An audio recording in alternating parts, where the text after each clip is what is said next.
I wake up and it's like Technicolor. Everything's clear.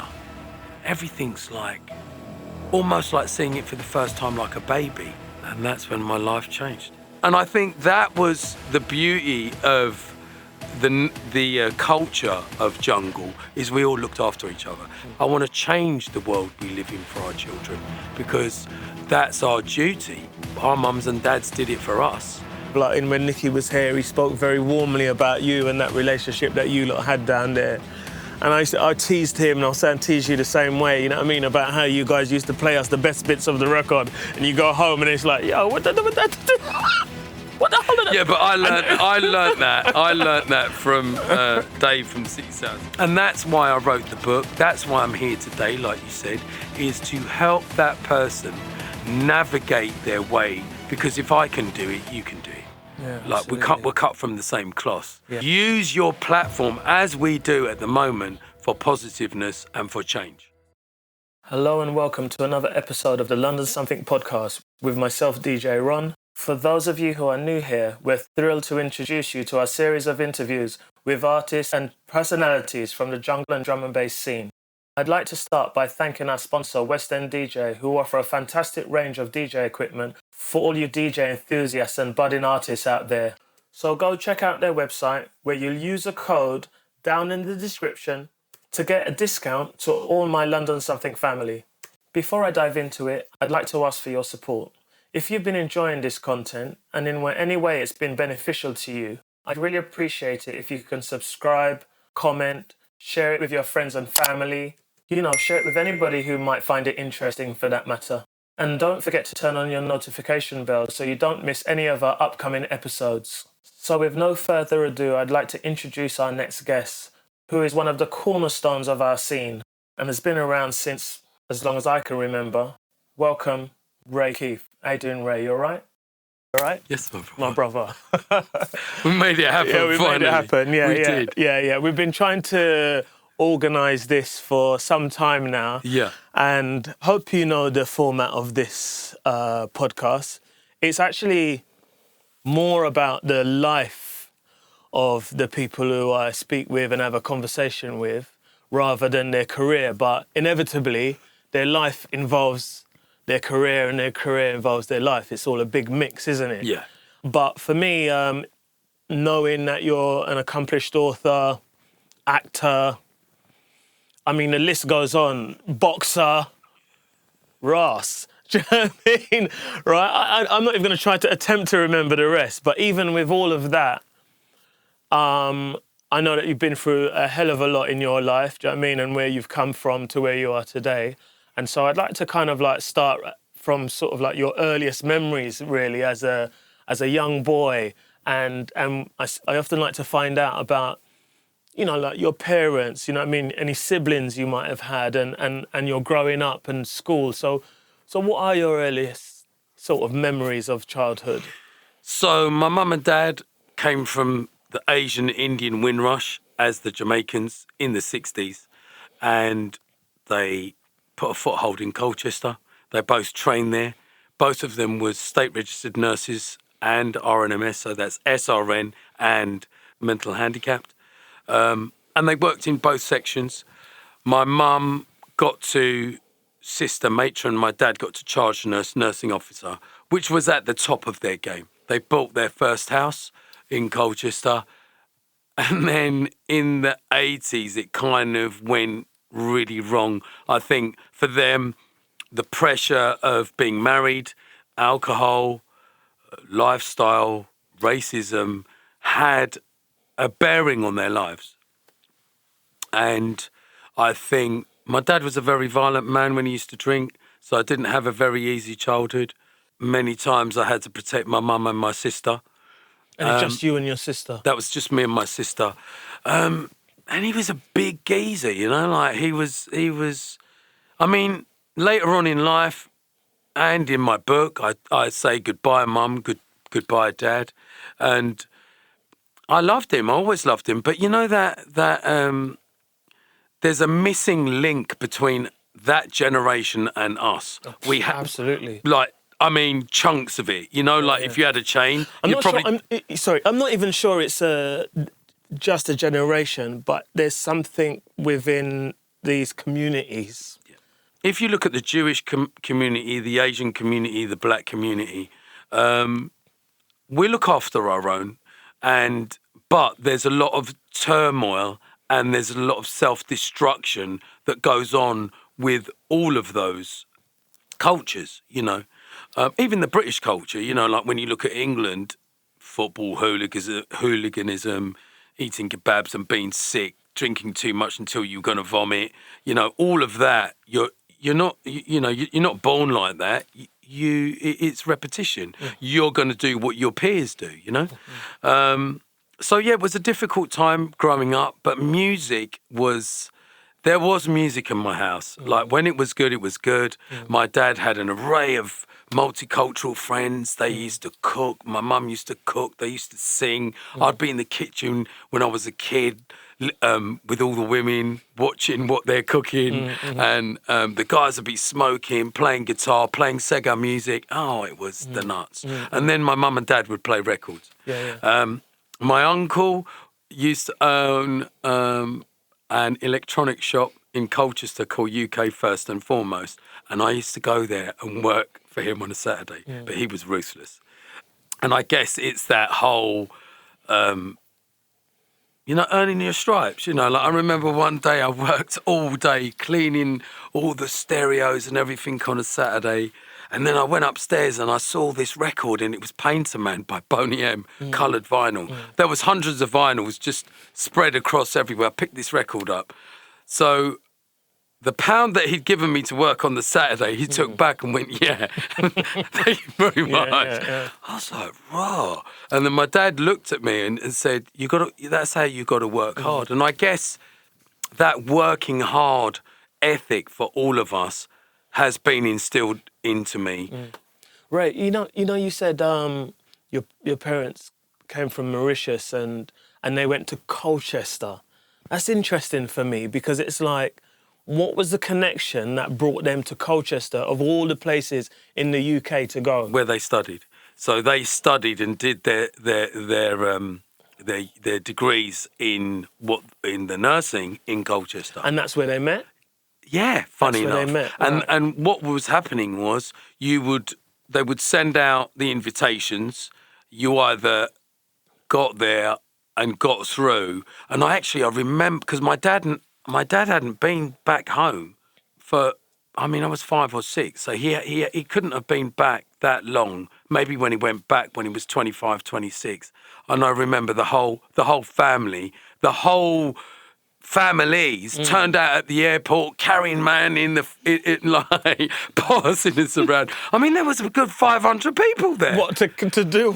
When he arrived back to England, because he was okay. one of 11 brothers and sisters. Oh my goodness. And he was the first one that came over. Right, okay. So, and he paved the way for the rest of them. So he done good. Yeah. And then I realised, I remember going into the toilet and seeing this hole and thinking, how am I going to take a poo in that, Dad? And he said, this is what you have to do. This is real life, Farah. Yeah, and where was he talking about? Mauritius. Right, when we went back. When you went back home, But my earliest memories of the good days was it was fun, it was nice, it wasn't all bad, but there was a very dark side, and that dark side was alcohol, and that dark side was violence, And I think when I look back on it and I forgive him, because I've had partners that have been alcoholics or drug takers, and I understand that it makes you into a monster, and that monster can destroy yourself as well as all the other people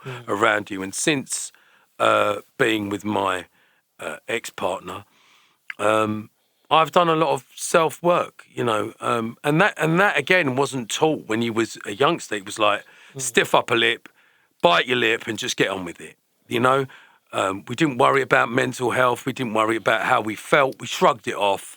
And if anything, I guess we just worked through the pain barrier. And that was tough at school.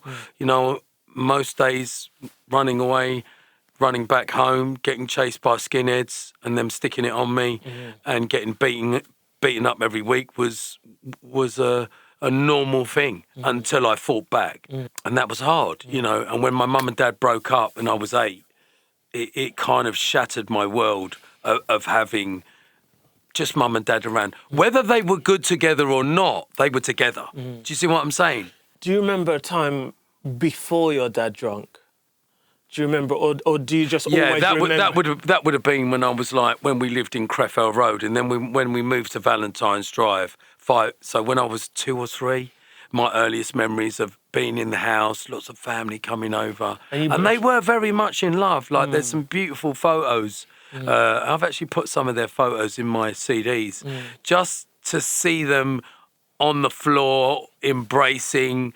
That's the memory that you carry, and you think, okay, they did love each other. And further on later down the line, we'll come to that. I think they always loved each other, but maybe they lost their way. But that's why I asked the question, if you could recall a time before, because of what you said earlier about learned behaviour. Like, did your dad arrive here already, a drinker? I think he succumbed to the pressures of being an Asian black man. However, you know, because in those days they didn't give that. You know, they would call you what they wanted to call you. You know, the N word, the P word. You know, they just label you because they didn't see any different. And I think those pressures of coming back home, being the king of your castle, and then taking it out on your nearest and dearest, that was that breaking point. It's interesting. I say interesting, but it is. You know, like when you said Colchester, and then why did they go to Colchester? They went to Colchester because they studied, and because they studied, and they stayed there. Colchester, to me, and I could be wrong here, but to me, it represents somewhere where probably not a good place to be there if you were like of colour.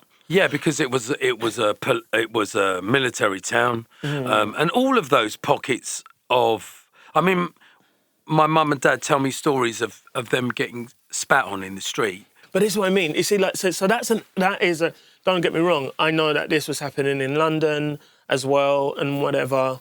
We're the same age. Yeah. We're born in the same year. I can only assume, therefore, that our parents are similar ages. Yeah, and. Although I know that my mum and dad probably had it really quite hard, not probably, had it quite hard in many ways, certainly there was no I've never heard of a story of them ever being spat on or any sort of like extreme examples. The further you go out. And this is the point I'm making. Worse it is. This is the point I'm making because, again, this kind of like resonates with, like a conversation that I had here with Inja sat in that very seat. And he was brought up in Luton. And Luton is predominantly a mix, to be fair. Still a little bit like other places. But his parents upped and moved to another village somewhere near Cambridge. And that's where the fallout basically started to happen.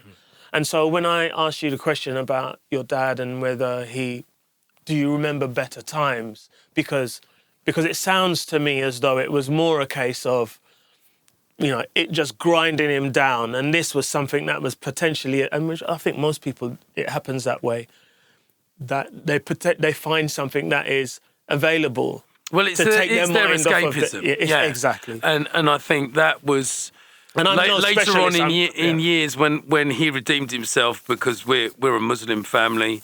I'm not a practicing Muslim, but I have my faith and I have God or the universe with me because what's happened to me in my life.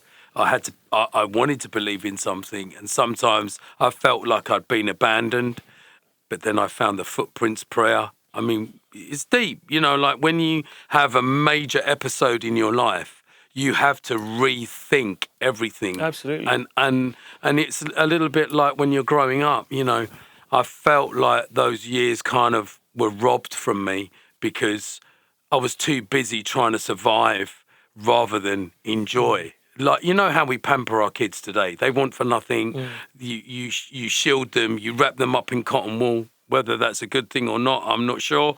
But it's our parent instinct because the way we want our children to be, we feel like we're never going to let what our parents done to us happen again. Do you know, just as a short anecdote, I was watching another podcast, actually, Stephen Bartlett's podcast called Diary of a CEO, and he had this guy on there. I've seen him a few times, and he said there was a study done, and in this study, they studied children who had been completely smothered by their parents.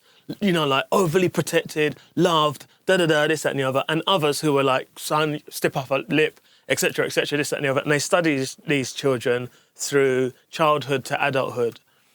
And in this study, they found that the ones who were actually loved the most were the ones who actually did better.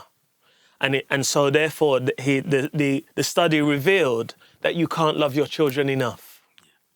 And so while that might not be the same for everybody, I don't think it's a bad thing that we try to remove some of the challenges that you and I may have had as children and remove them from our kids. And I think a lot of people would agree with me with that. I mean, they were workaholics. They were always on their grind. My mum would be pushing the little thing that you used to sit into, the bouncer, and she's reading her books. Then they'd have a changeover. One would be working nights, one would be working days so they could study. And they sacrificed a lot, but they both qualified. They both did it. I think my mum failed a good few times, and my dad was like, look, you can do this. And she had me when she was 16. I think he was 21. So they were relatively young. And in them days there, they would marry early because that was the done thing. Because you would across keep multiple cultures. Yeah, you would keep your house, you would buy a house, you would, do good, have your holidays, have your cars, and that was what was put in front of them. And some of those days were amazing. I mean, I listened to my mum's tunes, my dad's tunes. He looked like John Travolta, but looked like Planet of the Apes because he had his hair back. And my mum was really light with green eyes, beautiful olive skin. So, and they did laugh. There was a lot of laughter. But then came the darkness, and when it was dark and when it switched, I've actually got the ashtray at home. They were fighting one day. She'd gone out. She poured sugar in his tank so he couldn't go out. She then came out swearing at him, picked this, them big old glass ashtrays. There you go. But the multicoloured ones, right? And it was huge, Ron. She threw it and lobbed it at the windscreen. The windscreen never bust. Right. It bounced on the bonnet 2 or 3 times, then bounced on the concrete and wasn't even chipped. Right, I looked at my mum and I looked at my dad, and we all started laughing. But there was the moments of darkness and then the moments of light. And then many years later, when I was grown up, I must have been 25, 26, they're divorced now.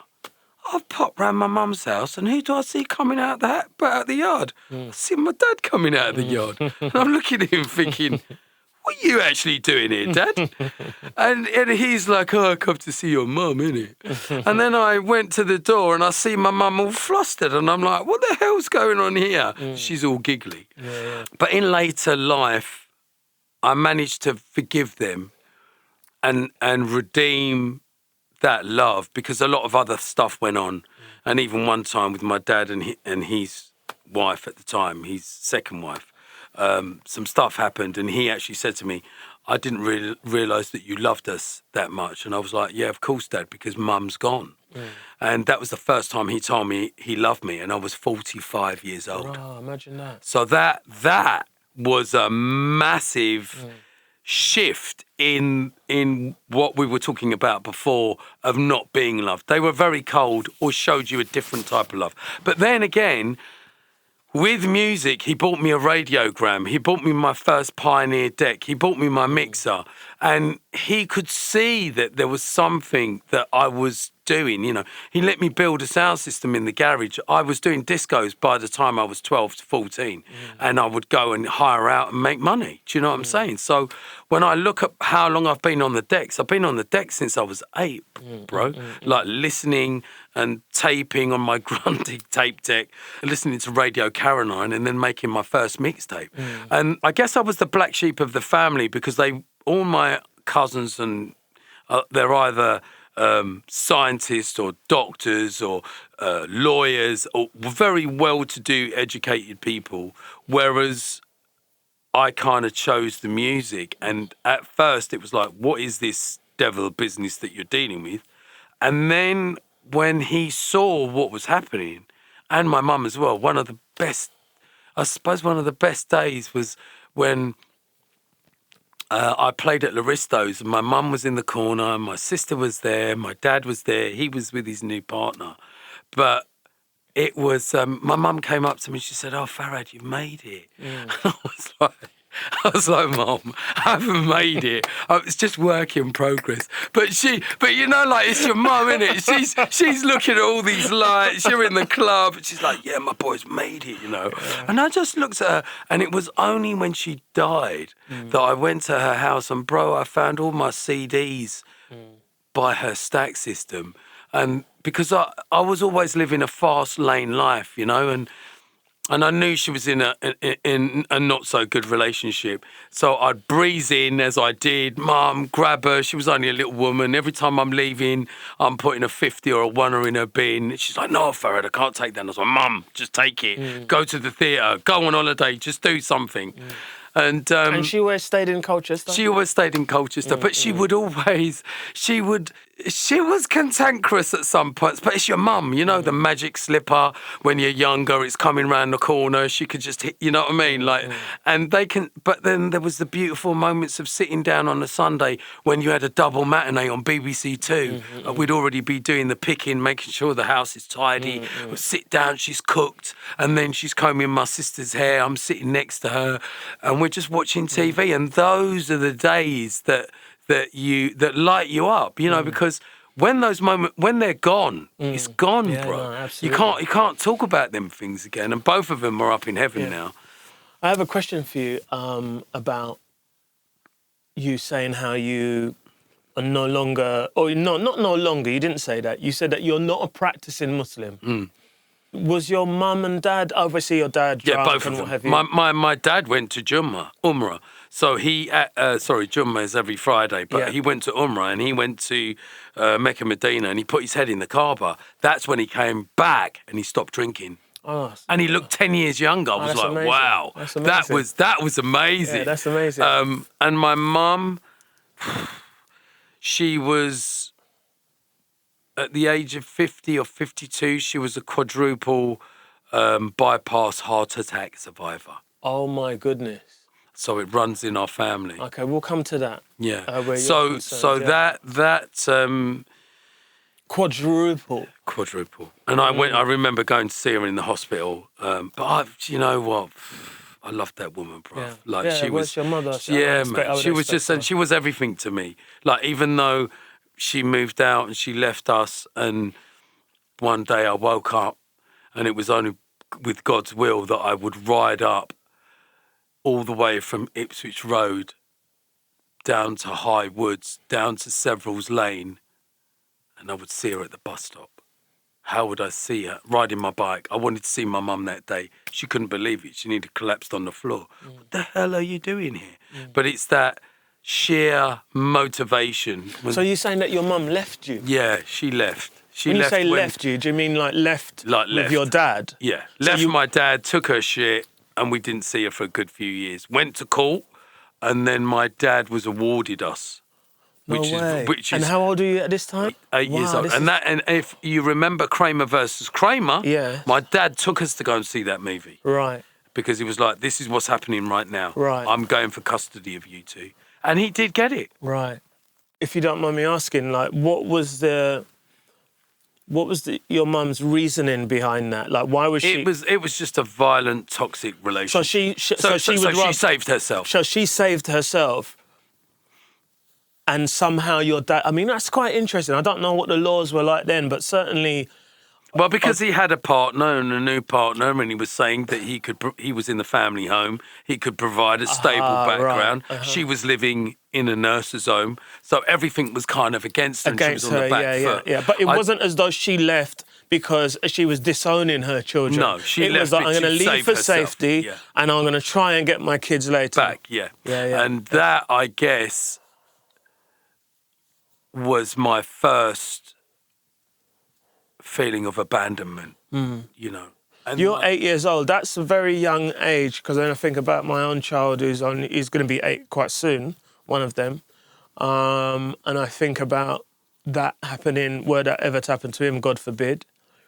I'd imagine that would be a traumatic thing for him. And I think you carry that trauma for a long time. Because yeah, I'd say so. And for people who I've spoken to, even in these conversations, who have had abandonment, they're in their 50s now, and it still resonates with them to this present. It's that feeling of you think you're not wanted or you're not worthy. But that's my mum, and then she would leave me again when she's 55.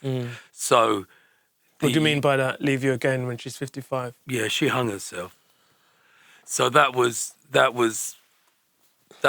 another traumatic. Oh my God. Yeah, that was another traumatic episode in my life. But the thing about it is, these things, Ron, they're here to test you. And when I look back at what happened to her, obviously devastating at the time. Of course. Like, I mean, I'm devastated right now as I'm sat here.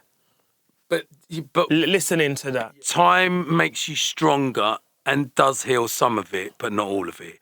But you have to come to terms with it, because otherwise you don't want to live yourself. And so I guess my ethos of how I work and how I am is, I've been through so much pain in my life.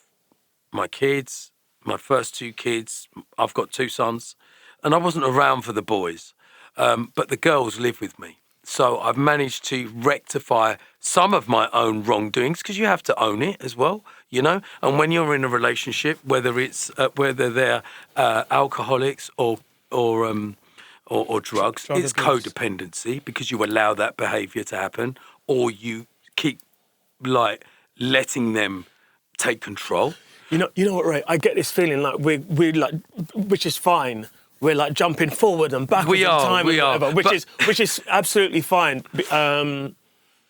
This is absolutely fine. There's no right or wrong way. Going backwards to what the original question was.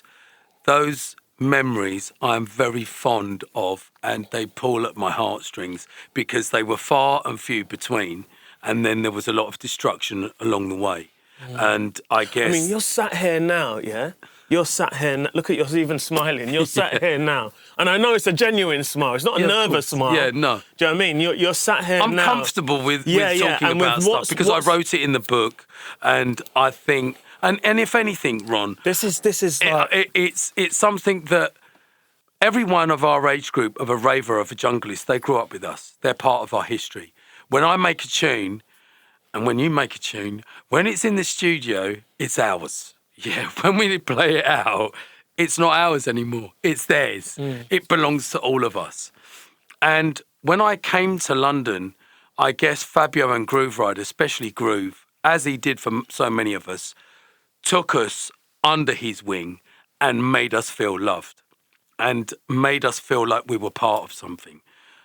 A lot of us grew up with single parents, but that bonding that we have through that time, and we've had fallouts or disagreements, or you think one way, I think another, or whatever it is. Do you think that are you saying therefore that was very instrumental in your support network? 100%. And I think it was for everyone, whether you look at Mickey and Darren, whether you look at the geezer from Pennywise, who's a good friend of ours, whether you look at Pedro, whether you look at, Marley Marl, they're my brethrens. I know them. I was with Gary on Saturday. We played at that drum and bass classics. We tore the roof off of it. It took us about 5 or 10 minutes to gel, because he was listening to the mixes and telling me to pull it up. And I'm like, bruv, it hasn't even dropped yet. Just leave it. And then he kind of got it. And then he went, okay, right. Ray keeps in the mix. But soon as that adjustment had happened, it was like 1994 again. And that's what I'm saying. You have to warm up to something. But wherever we are in the world, if I see Carl Cox in the corner, he's going to come over and speak to me. If I see Paul Oakenfold or Colin Hudd or Pete Tong, they're going to come and chat, because we know them. We grew up with them. And I think that was the beauty of the culture of jungle is we all looked after each other. How many times have we been abroad and you've paid for something or I've paid for something or somebody else has gone, Ray, I've got this. Like we're all sitting down at the table. Do you see what I'm saying? Yeah, I mean, that story is, I mean, I think we're a set of very fortunate young men and women in the industry who are working in the industry, but also that resonates as well to also the ravers as well, because there's people who I speak to who I've become close friends with who I never knew apart from this scene, and they tell me that the majority of their friendship groups have been formed within they're like in their 40s now, you know, like some of them like very young in their like, well, I say very young, but in like 35 in comparison to when we were playing. In the earliest days, they would have been like 7 years old. And they say to me as well how many of their friendship groups, most of their friendship groups were formed within this scene. So that's testament to what this has done for many of us. It's those friendship groups that help support you through some of the most challenging times certainly in your later life. But I just want to do a quick rewind back to school, actually, and just get an idea about how things were for you. You obviously, I could imagine the racism was like on steroids back then, and it was like excessive. But as a child, like what were you like at school, and what was it like for you? I had to become a fighter. I had to defend myself on a daily basis. I was in a gang, had to fight to get in the gang. No way, really? Yeah, and I love a tear-up. Hence I do good boxing and it keeps me neutral. Yeah. But when you've come from so much violence, and then I came to London and I was like, wow, black people, coloured people, I'm nice. But it wasn't like that. You had north, south, west, east. And I was like, why isn't everyone getting on? You know, I ain't heard that in ages. but what I'm saying is, it was either football violence, drug violence. It was violence. Yeah. But then everybody would go to the pub and have a drink, and I was like, shit. And all the guys that I grew up with, Smelly from Colchester, Andy Baker from Clacton-on-Sea, I always seemed to get attracted to the badness, but always good came out of it. I remember coming out one day and it had gone off. Stanley Knives came out. It was Clacton-on-Sea. Everybody was having a tear up, and it was going off, Ron. And I was like, right, and I'm coming out with my bags, and it was crazy. People getting flung, baseball bats, and then my mate Bainey went, "Oi! Leave Ray Keith alone, he's a DJ, bruv." And I was like, and I just walked through the whole thing and no one touched me because I was from Colchester. But because I had that kind of golden pass, as if to say, well, you ain't going to be able to play any music next week. And we were neutral because I used to travel around. Yeah. And actually, there's a really funny story. Even then, I was playing for Kenny Khan back in the early house days. Wow, so I'm talking 85, 86, when I was resident at Cinderella's in Ipswich. That's when he came on the scene, and I started to do coaches to Bedford and Milton Keynes and go and play at clubs. So that just shows you how long he's been in the game and how many paths crossed. Carl Cox. Yeah, you speak a lot about some early times with your music and that, and it goes without saying, everybody knows, you know what I mean, you're like prolific producer, you know what I mean, and even for me, to be fair, you know, like some of my earliest memories of you, I think I've told you this anyway, do you know what I mean, was when I used to go to Astoria and I'd see you there playing already, and I don't think I was playing then. Do you know what I mean? And it was very house at that time. It was me and Rebel at the time going at the very early days of... Well, if you look back, those days, Mickey Finn, Kenny Ken, myself, Fab and Groove... Yeah, but I still have this feeling that I don't know why, but none of those names... Well, Groove and Fabio, yes, but... It was because I was resident for the Crazy Club. Yeah, I think it must have been and that. And also, I would play every week and Ken, and then everybody else was on rotation. It must have been that then, because I'd go That's what there it on a was. regular basis. I was there every week. Yeah, yeah, it must have been and that. also Yeah, I was like, if a DJ didn't turn up, it's Then like, you'd mate, go you're back on. Yeah, you're back on. So Yeah. if someone didn't, and many times people didn't, Yeah, but yeah. all of those DJs, there was Frank and T, Danielle and Rochelle, DJ Rap, Matthew B. Matthew B. Oh my God, and he was only 18, 19 at the time. He would have been younger than that. Probably 16. Yeah, he would have been younger than that. Alex yeah. P found me in Colchester, Yeah. brought me up to the Crazy Club, Yeah. played my set upstairs in the Crazy Club, and everybody came upstairs whilst I was playing. They all came in and went, see you're going to be our resident. And that same day I bumped into Fantasy at Vinyl Zone because I used to do the record shopping. But yeah, even those days. But I was already on the soul circuit with Cole Cox, 85, 86, 87. There was another dude called Dave Banks and Stu Banks from Cambridge. Do you remember them? Stu Banks. Eclipse. Yeah. So I was on the circuit with them. And then obviously the Tartan House and what was going on at Mangold and the Barn, I was with them as well. So I was going through the gears, soul, rare groove, hip-hop, jazz, and then going into dance music. I got a question for you. I found this out the other day. I always thought your name was Ray Keith until you told me otherwise, yeah? You've said it a few times tonight. Where did you... And this is like... I feel like an interviewer now by asking this question. It doesn't feel like a conversation, but I just needed to get it out there. Where did the name Ray Keith come from? So, as you know, it was very hard to get in and to a club when you were a person of colour back in the day. Yeah. So there was a guy who was the resident DJ at Laristos, and I used to go there and I used to do the lights. Listen, I'd be doing the lights at the Tartan House just to get that chance to get on the decks. Of course, yeah. Where I got my chance. I used to play at Buster Brooker's in Clacton-on-Sea.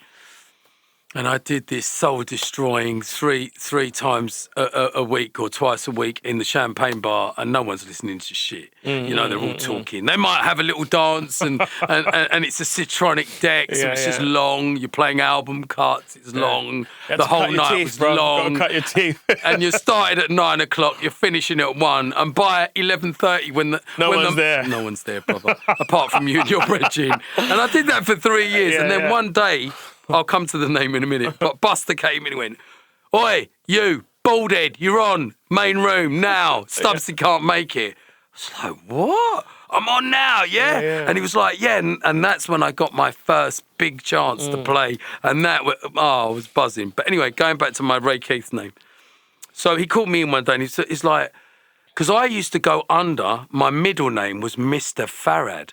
There's early flyers of that in Colchester. It's nuts. Okay. So, and then I was like, do I go under that name or do I not go under that name? And I wasn't getting anywhere. And then he said, look, you need a proper DJ name.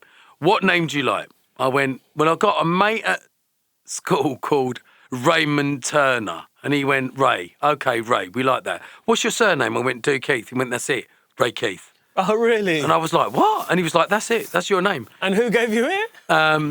He was who's that conversation I've with? forgotten his name now. He's going to kill me. But he was the first resident DJ that gave me my warm-up slot at Laristos. But he was one of those typical DMC DJs, used to talk, could mix, but it was more of the chatting thing. And I never used to chat. I just used to play. He used to let me do the warm-up. So he was in control of the whole club, and it was such a posh club. Yeah. Like Laristos, it was the nuts, sofas, lights, lasers. It was a proper disco place. Yeah. But it was the best of the best. And then I started to work for a guy called Will, and then Ray Keith I started to become this guy called Ray Keith, and then I was still playing soul and rare groove and jazz and house, and then I started to enter the hip hop world.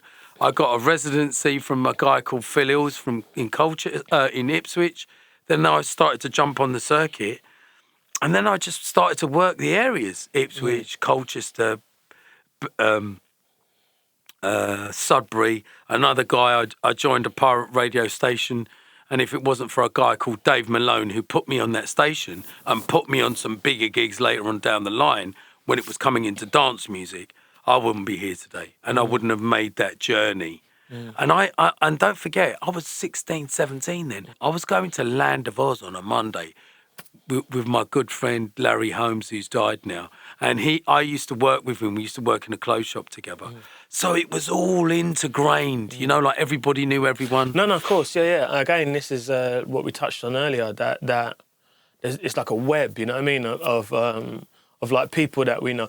And you can look across that web and then, like you just now mentioned, Larry, you know, and you just now mentioned these were people that were integrated in my life. He helped me to get my first house, my first job, because I needed to work. I needed to work during the day. I needed to pay for records, and it was always like I worked during the day all my life up until I left Black Market.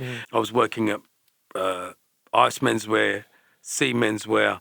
Then I left there. Then I went to work at Ferrucci in London, in Kings Road. And that's where I met Astoria a lot, 88, 89, actually 87, 88. Yeah. And then I got my job at City Sounds, which was 88, 89, going into 91, 92. Then I left there. Then I went to Black Market, and then I was there for 19 years. You say you were around about 16 years old when you were, you know, when Land of Oz was kicking off then. And just kind of like, it's interesting, I think, because you think about yourself 16 years old and I think about myself 16. I'm not sure you're right with the timing on that, but I'll just for the benefit, because you're the same age as me. And actually, I think, that might have been 18. Yeah, 18. Exactly. Go, Yeah. I'd say he's a bit older. But the point I'm making is that if you think about that, those early formative teenage years, where you've come from as well and where you are there, culturally, yeah, how was it for you at that time? You know, obviously you're I didn't know shit. I thought reggae was Bob Marley. Yeah, and did you were you still at home at that time? Yeah. You were still living at home? I ran away from home when I was about 19. I just had enough. I was on my motorbike.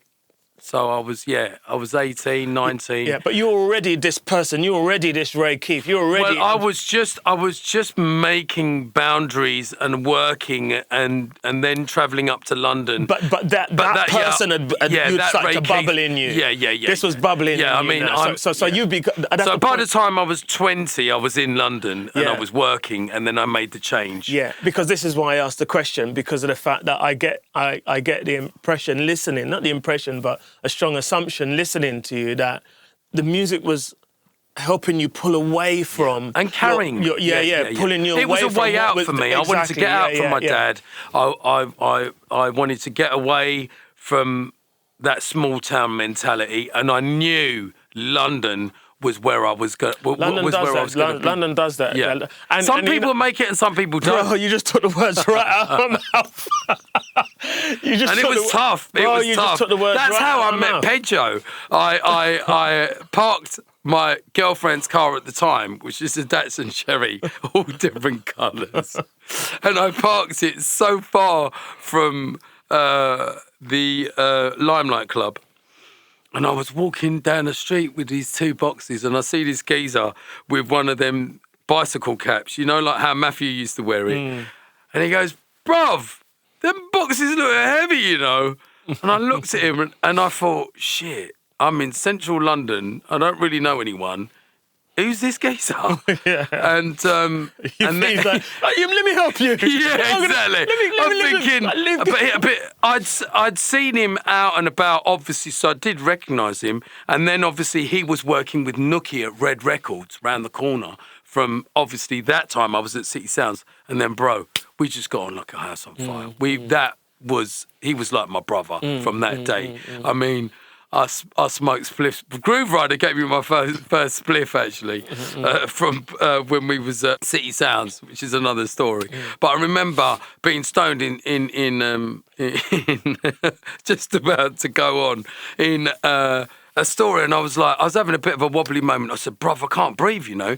He said, shut your mouth, man, and splash some water on your face before I clap you in your head. Who said that? Pedro.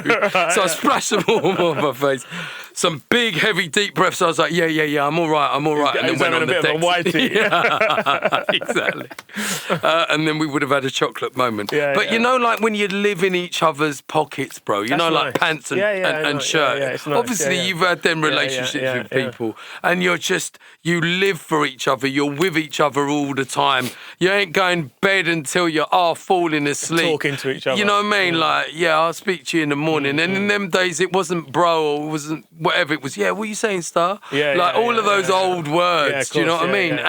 And that was our foundation. And then you'd meet other people, and then there'd be Dr. Escapism, and there'd be Pigbag, and there'd be just so many people coming to the shop. Everyone's ingrained. I used to go and buy my records at Music Power, and all the cast from Grange Hill would be there. Roland would be there, and all the main characters, Zamo. And I'd be like, raw, but you were just in the thick of it, you know, like when you were raving, when you were going to Limelight, all the models were there. Do you know what I mean? All the celebrities from the Crazy Club started to mix with what was going on. I didn't realise until someone told me that one of the Spice Girls used to dance on stage at Astoria. I didn't know that either. No, I didn't know that. But you're right when you say about this whole sort of like mixed merging of cultures, essentially. Yeah. A lot of people speak about ecstasy and the reason behind this sort of like...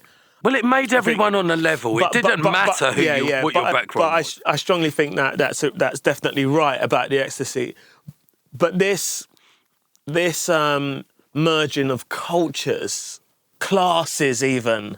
Yeah, we broke down those boundaries. 88, 89 made a huge difference to for both. Black and white. It was black, white... Asian, lower, middle, and upper class. Yeah, it was. There was no. Do you want a bottle of water, bruv? Like you're buzzing, yeah. Like it was a conversation. You could be a doctor, a lawyer. You could be working on the underground. It didn't really matter. Yeah, you were loving the culture, and I think that is one of the things that broke the boundaries and broke mainstream racism. I mean, racism still exists. There are pockets of it now. But people don't say what they think now. They hold it back. And I think in some ways that's kind of worse because you don't know what they're thinking. Whereas before they just said it and he went, oh yeah, well, okay, I can deal with him. I know what's up. I mean, it's an interesting one. I think that there's... It's more. It seems to have gone backwards than forwards. It's a thing we could get into, but I still my personal experience is that you've got to be pretty ignorant to be racist nowadays. And why do I say that? And I say ignorance by the definition of the word because of the fact that you just don't know.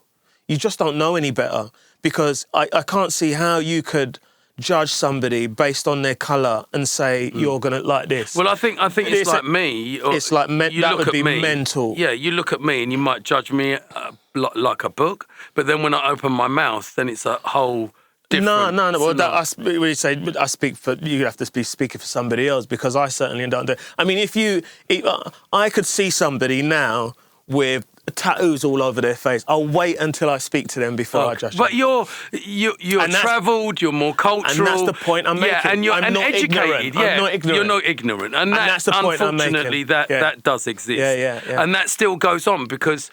And through no fault of their own, because I remember when I was at a festival and there was a white Rasta and he said, Ray, no one's born evil, you know. And I was like, raw. No, he's right.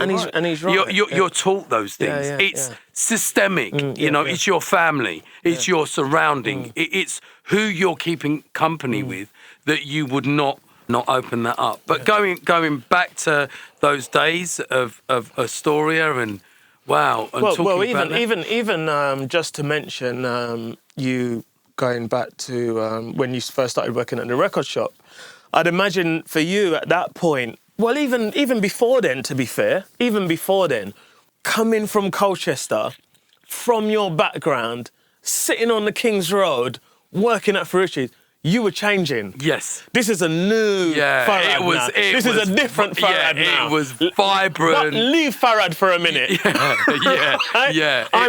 This is you. I could imagine you were embodying a different personality even. Do you know what? I think at that point, that was the first time I felt free. I can imagine, right? I can imagine. And that feeling of freedom, of walking, of earning, of buying my little croissant in the morning and my little cream cheese and cucumber. Even you must have thought to yourself, like your mum thought later on, they say like, I've made it. Yeah, and it was that. But I'd got to London, I'd survived, and there was some dark days, like when the violence was going on at home, it would spill from downstairs and the screaming to upstairs, and my dad could pack a punch, and many times was I on the receiving end of that, and that's and that makes you a different person. And that makes you a person of always calculating survival. And even when I go into a club in London, I know where the exit door is. I know who, That's very interesting you say that. All of the, I take a look at my surroundings and I always look at an exit plan. Yeah, that's really interesting because I say the same thing, but I say it for a particular reason. My reason is very different to yours. It's because of that sense that violence could break out at any moment. Given time, yes. Same reason, but what's really interesting is that yours stem from your home. Imagine that stems from your own home, that you've brought into the future this sort of like protection mechanism, which is, how's it going, mate? How's it going, mate? While you're talking to someone, you're analysing. 100%. Right, now I know where I am. Yeah. How's it going, mate? And that's all happening and also in the moment. Coming into London, I was fearless, but at the same time, I was like, I've seen mad stuff. Guns. I've had guns pointed at me. It's mad when you run with gangs and you see what's going on, and you're not always involved, but that danger element is there. And also, there was a time when it was very dangerous to go out when we were playing because people weren't behaving themselves. The drugs had changed. They were now on from weed, they were on crack, they were on coke, and it wasn't a nice vibe. And places were getting shut down. People were getting stabbed. We were getting a bad name. The press just jumped on us and destroyed us. And we survived that. It's come back round for us now. But at the time, it was very touch and go, them jungle men, And it was like you're tarnished with the same brush as everybody else because a few idiots and it's going wrong for them or their vibe is not good. But, like I said to you, when we met, Mickey, Doc Scott, Jimmy from Labello, it wasn't a white thing or a black thing. It was just, that's my brother. We make tunes. Hold this dubplate. Yeah. And that's why I'm saying, like, there was no ignorance between us. Sort of like a bit, in a way, we've grown up, essentially, in quite this massive bubble that actually isn't the same as real society. Yeah. That's the reality of it. That's the truth, yeah. I would say it was safeguarded, and anybody who tried to come in and infiltrated it would soon get kicked out. But we ruled the world for 10 years. The way how I'm saying that when I say about that bubble is because of that sort of like the way that bubble was blown up in a way that we were all friends, and so by being friends and whatever, like these systems that society sort of like measures itself by weren't exactly the same within that bubble. Well, so there was no internet, there was no social media. We were meeting at Music House, we were congregating at the shop, and then we'd all go out and play. Do you know what I mean? So it was a total different dynamic. There wasn't that pressure, apart from like, the godfather of all dubs is Brian G. He's got every single dub plate that could be going. But everybody played their part, and Fab and Groove, if they didn't play my music, I wouldn't be where I am today. As did you, did Mickey, did Frost, did Kenny, did Brian, did Randall. Those were the people that I gave it to, and I was always going against the grain. I'm just one of these people that swims upstream. I don't want to do the same as everybody else, and I think later on in our careers, like Mickey, like me, like Bookham, like everyone had an individual style. You could tell who was playing because that was their identity. Whereas now it's just all a big blend of whatever it is, and there's just too many people competing. I think You know, it's there's just too much, and there doesn't seem to be any quality control. But I'm not worried about that because this is our testimonial years. We've already done and had the foundation, and I'm just trying to. I'm not trying. I'm actually enjoying it more now because I know it's going to stop one day. And I don't know when that day is. I don't know when that calling is, but it's going to stop one day. And I'm enjoying every moment and just, I mean, I played for the hour the other day. I've actually got to send you the footage of Raver filmed the whole thing. And he was filming it as I was doing mixes and dropping. I was like, wow, the sound quality was terrible at some points. But it wasn't about that. It was about the vibe and drawing the tunes. And I just thought to myself, we're still blessed. Like, 30 years later, 35 years later, we can still be as prolific as we are. I say this often that when I consider my mum particularly, I can remember the specific birthdays of my mum. One of them I can remember the most is her 40th birthday. And by that time, she was my mum, she was 40, and that was it. She's an adult, it's over. And we are decade past that and still going. Yeah. We're very different, and I think the ones that will come after us will be even more different. We're very different elders to our parents. 100%. And there hasn't been a president before this. So you saying it's going to come to an end, I'm not quite sure how that's going to come to an end. I think you choose your ending, and obviously I'm doing other things. And for me, I want to be able to have an exit plan because I don't want to... I want to finish at the penultimate point of my career where I go, I'm always going to DJ, but I'm going to now go and do other things. I've dedicated my life to black music. But I don't think that's finishing. That's not finishing. That's just going like that. Okay, I'm going to do something else. Maybe I am disillusioned with it, but that's not called finishing. I'm not trying to get away from it, but I just look at it and I think, okay, I'm doing my band now, but I always come back to the DJ. So we are going to be creatives from now on. Yes, of course. And I think by watching Spielberg, by watching Star Wars, by watching Blade Runner, by watching all of these like films like Dune, we are now because we didn't have that education, we didn't have that opportunity. We chose. We came from a different path, a working class path, and now we are more educated. We've met some amazing people who have helped us, and now that creative, making film, acting, spraying, painting, making things physically. I make clothes, like I've always made clothes, but now I'm feeling more comfortable because the kids are grown up. I don't have so much responsibility because they are looking after themselves. And now I can start to indulge in what I want to do. And I think these are the best years. If you look at between 50 and 70, these are the best years that people, because you've had that life experience that you can actually, like, look, you're doing documentaries and films. I'm setting myself a new challenge with the acting.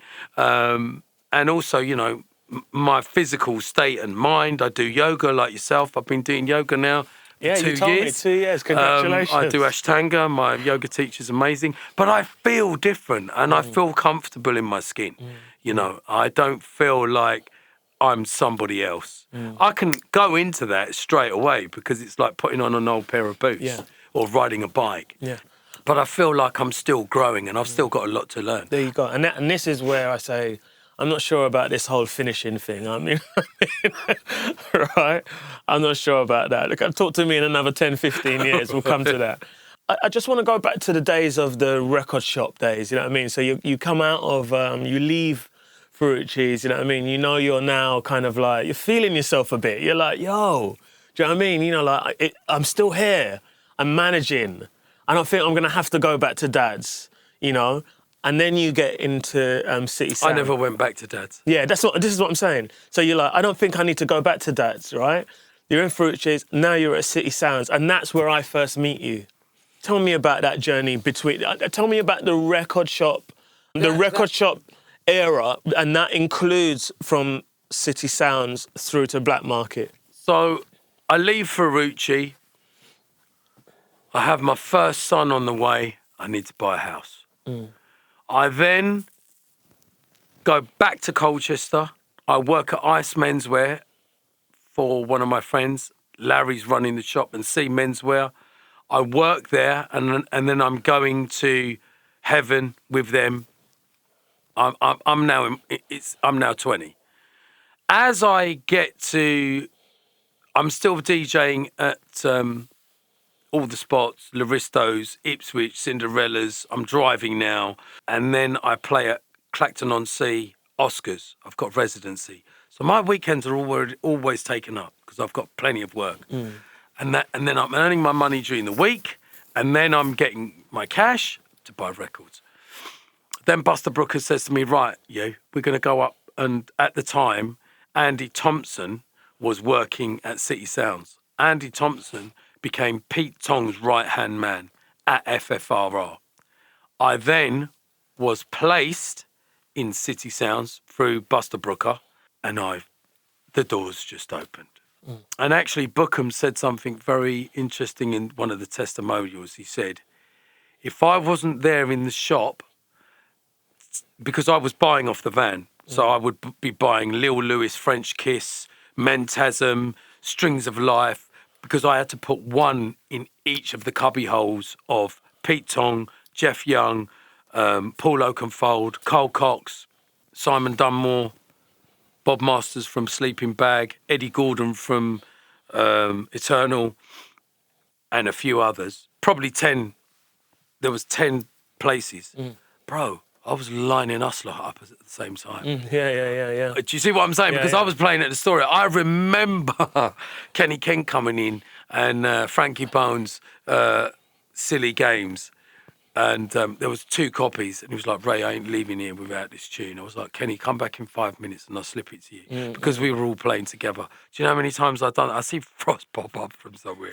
Yeah. Ray, I want them tunes, Ryder was my main go-to guy. I gave him everything. There was sometimes I had tunes, and it was only a couple of years ago, I said, Ryder, you don't even know. He went, yeah, I do. He goes, because that's the type of testament of the geezer that you are.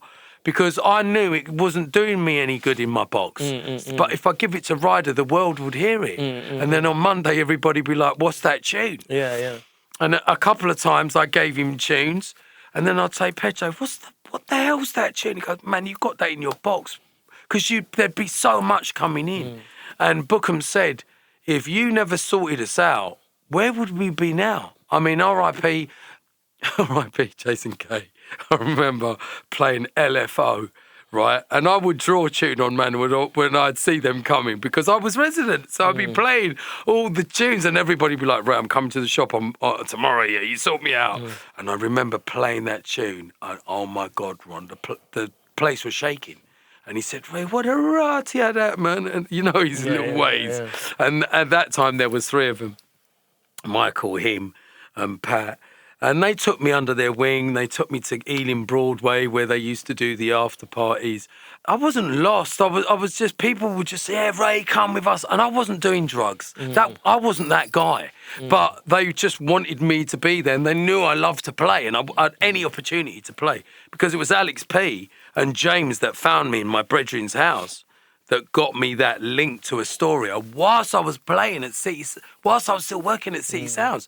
So it was like the universe aligned it for me. Yeah. And Alex P went, and I'm not joking, Ron, one deck was over there and one deck was over there. Man was mixing some strong arm long mix. And they couldn't believe it. And they must have been buzzing at the time. And they're like, you play like Paul Trouble Anderson.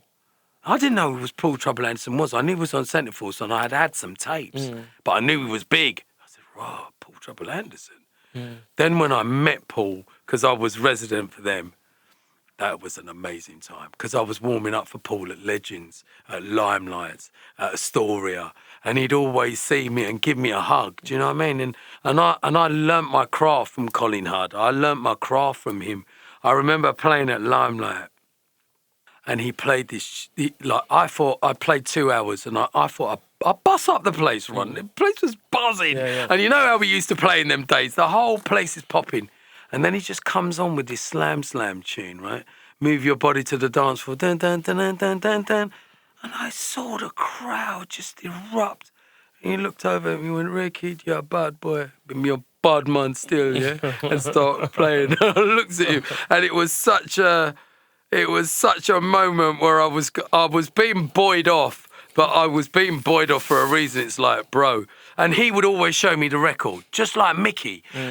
Colin Hunter will tell you, me and Mickey were the only ones that used to go up to that little cage and went, what's that tune? What's that tune? Because we were avid hunters of tracks, you know what I mean? And Mickey's a gatekeeper like myself. We brought a lot of people into what was going on. He opened the door for me. Even Jason Top Buzzer, like, Ray, you need to get out of London. You need to go up north. And when the first time I played Amnesia House, it was amazing. It was Welcome to the North. And in those days, it was Seduction, Fantasy, Fab, Groove, Top Buzz, Cole Cop. Doc Scott. They were all playing Stu Allen. Do you know what I mean? Like some big names, bro. Like up north, it was absolutely huge. And then I started to get onto those gigs. And I remember playing at Donington Park one time. And Mickey Finn come on after me, bro. I might as well just tucked myself back under the rock that I came from, because it was like Colchester scoring a goal, and then it was like Brazil scoring a goal. And I mean the power. Like, he's one of the original kings of the North, without a doubt. He opened up that route from the M1 to London, and people took notice. Do you know what I mean? Yeah, no, Mickey. And I'm forever grateful for very all well of known. that. Well, for those who know, that he was more known in the North than he was down here for a while, for a good little while. But Mickey had, you know, he's always been a visionary. Do you know what I'm saying? And he could see how things were opening up. And even our paths crossed, because I was supposed to go and make biting back with Aphrodite, but I was too busy and I was going home. And he came in and had an egg sandwich, went, I'll come over and have a look and see what's going on. And that relationship was born. Do you know what I mean? So there was many times our paths had crossed. What do they call that? Sliding door moments. Sliding door moments. And there's been many of those. But let's not forget, when Michael, who R.I.P. sadly passed away at Noisegate Studios, that was when I first knew of you, because you were playing a lot of Rebels tunes in the early days. You was his DJ. And I used to go to Noisegate Studios, and that's how I met Cole Tough Enough Brown. And Carl was one of my first engineers, along with Aston. Carl's he's still doing. I mean, he messaged me completely out of the blue around about November last year, and he's an avid viewer of the podcast. Who's that? Carl Tough Enough Brown. Okay. It's mental. I still talk to Carl. Oh, you still talk to him? Yeah. Oh, like, Excellent. he's like, he'll always phone me and... Oh, that's good. That's good. Yeah, I'm still in contact with him. No, that's very good. Yeah, I'm glad to hear that. We just haven't had a chance to meet because so many things were going on. I've got to get him a copy of the book. Yeah, that's very good. Because he did ask me. But I always... We made a tune called Mind the Gap together, and it never came out. And I did a lot of tunes and tested the walk with him, as well as when I found Aston, I rolled with him, and then I rolled with Michael. And then after that, I found Nookie. And then obviously that's history in the making. We had 15 good years together. Yeah. Ray, we spoke about the record shop. We kind of went off a bit, but that was fundamental. Yeah, exactly. And but a lot of people, I think most people actually would more, you know, like the seasoned sort of like ingrained man them will know you from City Sounds, but most people know you from Black Market. And they kind of like, and that synonymous relationship with you and Nicky, like, and when Nicky was here, he spoke very warmly about you and that relationship that you lot had down there. And I teased him, and I'll say and tease you the same way, you know what I mean, about how you guys used to play us the best bits of the record, and you go home and it's like, yo, what the hell is that?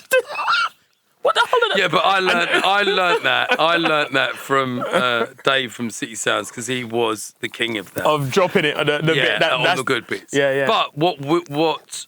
But generally, because me and Nicky were actually rivals at that point, because someone would come in from the street and I would go because they gave me the green light, and I was like, how many copies you got that tune? And they were like 300. I'm like, bro, I'll pay you now. They're like, what? I said, I'd take all the 300. Because I knew that if I had that tune, he won't even get the sniff of it. And he'd go, how many did Ray Keith take? And he'd be like, how many did Ray take? And I didn't know him for a good few years because this was going backward and forward. But I'd always have everything because I was paying cash. So everybody come to me, all the roadman that was making the little white labels. Ray, I got this little thing, you know. And I was like, yeah, man, bring it in, man. And it ended very sour at Black Market. I won't go into too much detail, but it's in the book. But it didn't end well. Anyway, that day, there was two people I phoned. I phoned my dad. The ending, you mean? Yeah, the ending. Yeah. The day they sacked me was the week before Christmas. And no one talked to me at the Christmas dinner. So they called me into the office and... I don't know anything about that. Yeah, Big John Knight said, you've got too big for the shop, Ray, you've got to go. So now I'm What did he mean by that? Basically, I'd overrun the shop because it was predominantly just selling jungle, drum and bass. And they were predominantly hip-hop and house. And they'd lost control. I was earning them fortunes, but the way they looked at it was like... and I wasn't getting on with Dave. There was a lot of menial stuff like clearing chewing gum off the floor and just power tripping. I mean, he did apologise and has apologised and said, I didn't treat you very well and I apologise for that. But What do you mean? You mean he was saying for you to do cleaning up Yeah, jobs? like in front of people. Just you know, belittling and power and then power moves. Right, you know. right. But, you know, we've straightened that because he was under pressure from somebody because when they chopped him, he knew what it felt like. So then he must have had that redemption of like, well, what goes around comes around because that was done to you, but look what you've done to somebody else. Yeah. And that's unfortunately how the universe works. No, fortunately, not unfortunately. Fortunately. Yeah. And there's been a lot of stuff that's happened to me, but you know what? Forgiveness is the key because then I don't have to carry it. Because if you don't forgive, you're carrying something, you're begrudging something. You're becoming that chip on your shoulder guy that like, that's shit, that's rubbish, that's nasty. No, you know, like all that bullshit. Yeah, no, it's true. I'm talking, no, bruv. bro, I know I'm with people you. like that now. Yeah, I'm with you, bro. You know? I know. This is nasty. What I'm going with the food, you know? And it's like, bruv, when are you actually happy? Yeah, exactly. Yeah. You know, and I meet people like that all the time. And I look at them and I go, well, you obviously haven't grown and you're obviously doing your thing. And, you know, I need to steer away from you. Yeah, and that's because what you got to do. I've got 55 years of life experience. That's what you got to do. I've survived. Yeah? No, and thrived. And I'm self-made. I'm self-motivated. I get up and I do my shit.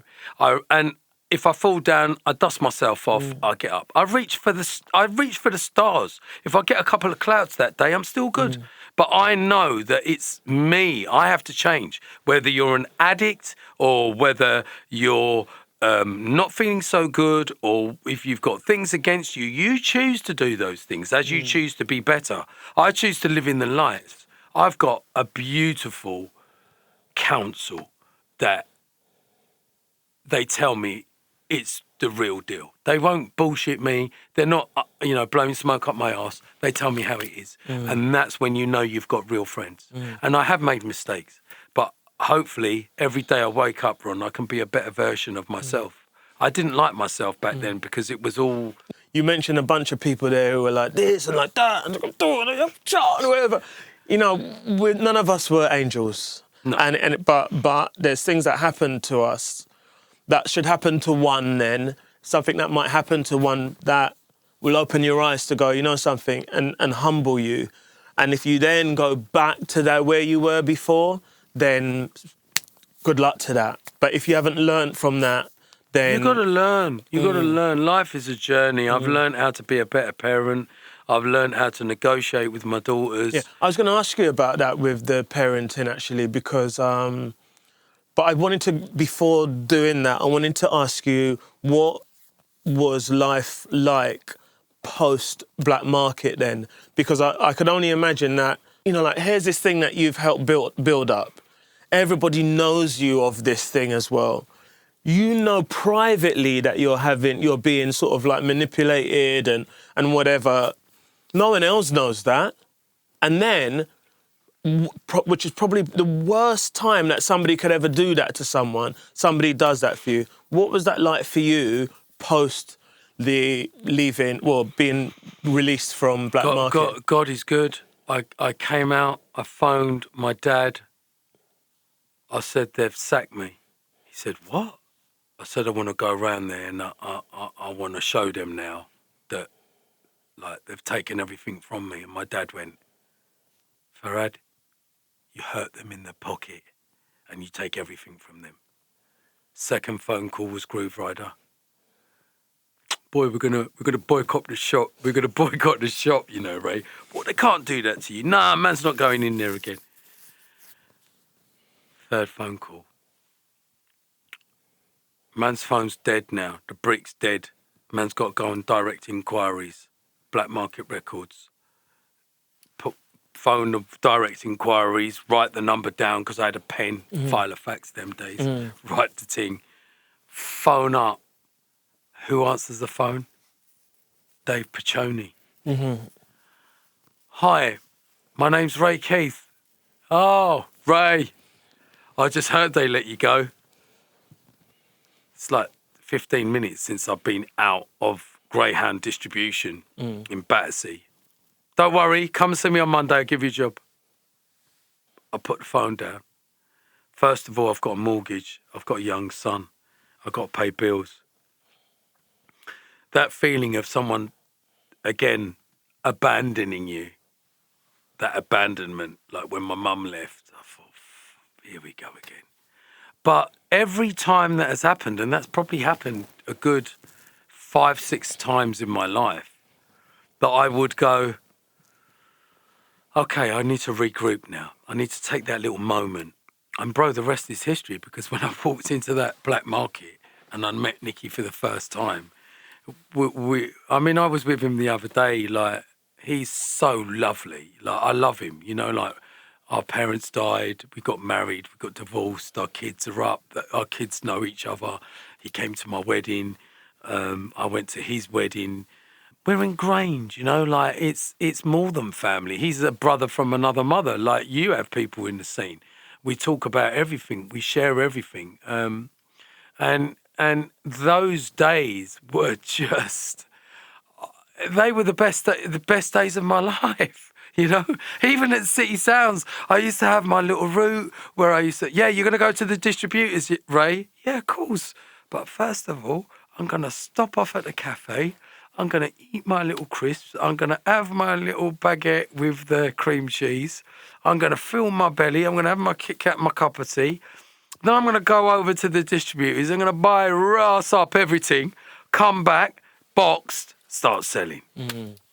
And again, feeling free, you know, buying those records, being able to give it to my brethren and they're playing a record. And it was just amazing because I was able to help people in that way, you know, like Mickey had come in. I mean, Mickey took it to the next level and he was going to Belgium buying records. But I mean, everything off the van, I got one copy of. Yeah. And I would always sometimes have two. But if I had one, I think, no, I've got to give it to Groove. Like, just let him have it. Do you know what I mean? You know what's interesting as I've been listening to you today? Do you know what's really interesting? No, go on. This thing that just came over me just now is that while we're speaking and through these periods of trauma, you default back to music again. 100%. You just default back to that. It's like you default back to it in real terms and in conversation. Yeah. Whether it was DJing or being in the studio, that was my go-to escapism. That was what stopped me. And that's why when you look at my discogs, I mean, I think I've got now 40 independent albums. My next album comes out this month, Birdman. And I'm proud. It's a body of work. It's like what Cross says, you know, I had to make X amount of tunes to get to Renegade Terrorist, to get to Sing Time, but at that time I was so in it, you know, and I immerse myself. If I'm going to go and do something, I'm immersing myself in it. Now I'm engineering and it's amazing because I can do anything I want. And I can take my time now. And also we had so many tunes coming out. I had to have so many aliases. London's Most Wanted, Renegade, Terrorist, The Dark Soldier, Tron, you know, I can't even remember some of them, but because we were putting out so much stuff. But those days of working in the record shop, interacting with people, you know, a man will come in, you know, he's got 50 quid in his bin, take the records, bring back next. And that's how I met my wife, my ex-wife, rather. She used to come in, she never used to say anything. And she just used to put her hand up. And I used to see her raving out, 88, 89. And I was with her for 23 years. And she was the love of my life. And we had some amazing times. Like, we went through that together. Do you know what I mean? Like, I bought my first flat in London. Then she got pregnant. We had the kids. We've moved out to Harlow then. And... yeah, I guess she was isolated. She didn't know anybody. She turned to substances, and then, unfortunately, became a destructive relationship, and that would end very badly. to 14, 15, and then obviously we had the children, and that was a heavy burden for them to carry. And no breakup is nice, as you well know, in past relationships. And then it's just navigating your way through that. And when you've had trauma as well, you're never the same person, because it changes you. But with blessing of God and the universe, music has saved me, saved my life. 100%. I've gone back to it. And when I want to dance with the devil, I make a dark tune. When I'm or a girly tune, and because I come from that rich pot of soul, rare groove, jazz, you know, even reggae. When I went to Music House, I learned about reggae with Paul and Leon and Chris from Music House. I didn't even know what a Yardie man sounded like. He just used. I didn't even know what the hell he was saying on the phone. I just said, bro, I need to cut 10 dub plates. So it got, and I was like, what the hell's that? And then I said, yeah, London are paying for it, yeah? Send me an invoice. And everything was done on bike until one day I went to the shed down Holroyd Road. And I was like, and that's when I met Paul Fu Manchu on his first day there. You know, I've told this story before, not a lot, but you know where my yoga school is? Down that road? That's where they knocked down Music House, and that quarter is built up, and that's where the yoga school is. Well, I've got to go to that then. Yes, I I haven't been back there since. So basically, you know, it's down the alley, wasn't it? Yeah. So you come up the road and you go down the alley. The pathway is still there, the little ramp to go up the alley, but that's just a pavement. Then it opens up to a massive square, and the yoga school is just there. So What yoga do you do? Bikram. Okay. I've never done that, so maybe in the next couple of weeks. I would love to go there, because come with me. that takes it back to Music House. So Come with me, man. I've never done that. Yeah, you've got to come now, you said that. No, I will do. Yeah. I'm going to make sure of that. Actually, Goldie's back next week.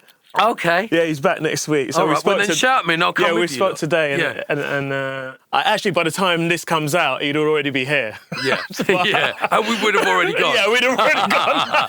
Yeah, that's time travel for you, yeah, right? There you go. Yeah, 100%. All right, but yeah, that'd be great. That'd be great.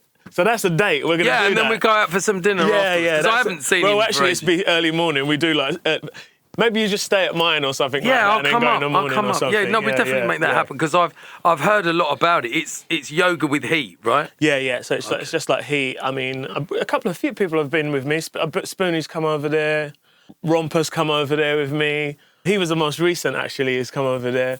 Some ravers have come over there. Okay. So I'll come over there with you. That'd be a different experience. But no, I mean, that relationship that we had with Nicky, and it was on fire. And then that's when Dave Piccioni, because the hip-hop wasn't doing so well with Sophie downstairs, and that's when they said, that was 92, 93, because that's when I made Renegade Terrorist. That came out in 94. We were still upstairs. Clarky was with us. Asher was with us. Then we went downstairs. Then it was a game changer. Yeah. I got a bit confused there, actually, when you were speaking earlier, because... So when was this whole chewing gum saga? Was that that was at City Sounds. That was at City Sounds. And that right. that was when I left there. Okay, yeah. It was that Christmas and then of 9. I think that was Christmas 92.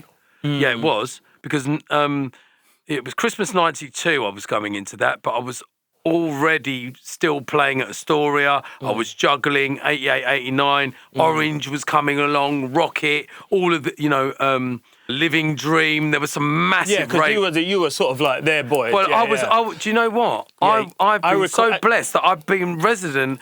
I was resident at Paradise. I was resident at AWOL. I was resident at Paradise, resident at Laserdrome, resident at Bar Rumba, resident at all these places, and I was just like, it was mad how many residencies I had, but because I was in the shop and I was always networking, there was people coming in. That was my hub. Do you know, it's funny, I can't remember, sometimes it's mad how, I mean, it's because you speak to so many people, so I can't remember who this was, but we were speaking, it was an interview I think I did with Dave Jenkins. Okay. Yeah, with Dave Jenkins, funny enough, and congratulations on your book with Dave. Thank you, yeah, Dave co-wrote it with me. Yeah, and we spoke about residencies, I think it was with Dave, and how they don't exist anymore, essentially. It's like when you think back to that time. Stearns was another one. Yeah. You think there were so many clubs, Gravesend, Maidstone Atomics. That club or that event was on, a particular DJ would always be on it. And I'm not sure whether that happens anymore. It might be, but I'm not sure. But anyway, I wanted to ask you, because you sort of like mentioned about your daughters, and I've seen the loving and lovely relationship you have with them. You've got beautiful children, by the way. Thank you very much. Yeah, very polite. In my opinion, you know what I mean? You've done a fantastic job with them, yeah. But I never knew about your boys. Yeah, they were pre-jungle, so that was Aaron. Now I don't have a relationship with him, but he's about 33, 34. This is incredible. And my other son, Jack, I have a relationship with him. He lives in Colchester and he's 32. He looks like a younger version of me, but olive skin with a beard. Yeah. And we go out. He comes out raving with the girls and stuff. I'd love to meet them. I'd love to meet them one day. But Aaron, I've left the door open, so hopefully that comes. That's all right. Yeah, you left the door sometimes open, you don't see eye to eye and there's conversations to be had, but the door's open. Yeah. And when he's ready, if he comes, which is good. But yeah, Jack, I have a really good relationship with. He's funny. He's actually does MMA and he does boxing. We've yet to train together, but he's actually doing really well. He's a head estate agent manager. He runs the region for rentals in Colchester with a well-known estate agent, and he's got his own flat. He's doing his thing. Fantastic. I still talk and he's to his 30 odd. That's crazy. Yeah, I mean, I'm saying it's crazy, but I mean, how old is your boy? The oldest one. He's 18. Yeah. He'll be. I mean, I did start early. I longed for a family of my own, and that didn't always work out. And it was only up until when my daughters came that I was like, I need to stay, and I need to nurture, and I need to be around. And also, my mum gave me the biggest rollicking. She's like, Farad, do not leave those girls under any circumstances. So, for better or for worse, that's what it was for me. But I think the universe works in mysterious ways sometimes, and you have to go through, like you said, you go through these ups and downs and the pain, and then you get a little free fall, and then you get a clear road. And it was the best thing, because the relationship on both sides was very destructible.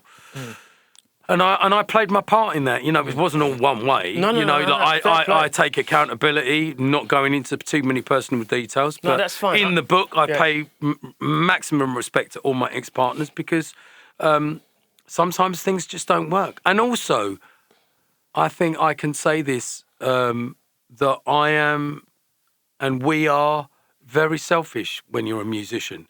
Because if you look at all the documentaries of all the great people and the people that have achieved things, the people around them suffer because you're trying to get to this goal and you're pushing yourself.